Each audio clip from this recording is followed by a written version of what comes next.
I'm Anuja, and today's Tip Tuesday on ShowMeTheCurry.com. And the tip for the day is a very important one today.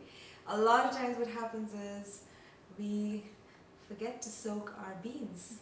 And usually they're done the night before. At least you need about 5-6 hours at least.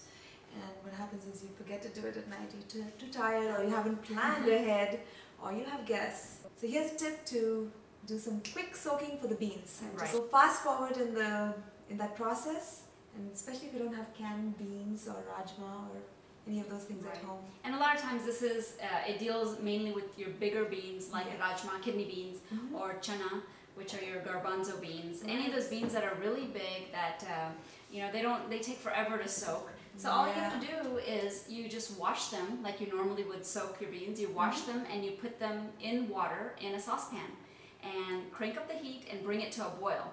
And this is about like a 5-minute boil. There should be plenty. Just let it boil at least for about 5 minutes. And once it's been boiling for 5 minutes, switch it off. Switch off the stove, tightly cover it. And be sure you pick a saucepan that has a tight fitting lid on it. Cover it and leave it alone for about an hour, maybe 2 hours if you have the time, but an hour should be plenty sufficient.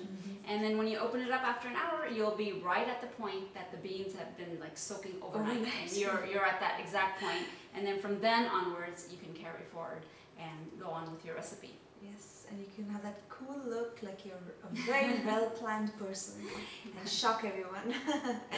So wonderful, wonderful tip. It's a real time saver, especially for moms or women who are working, who don't really plan, the next day's meals. It's a little hard. And even for people like us who just totally forget. Yeah, we forget. Great tip. So if you have a tip that you'd like to share with us, we'd love to hear from you. Email us at tips@ShowMeTheCurry.com. And join us again for another Tip Tuesday on ShowMeTheCurry.com.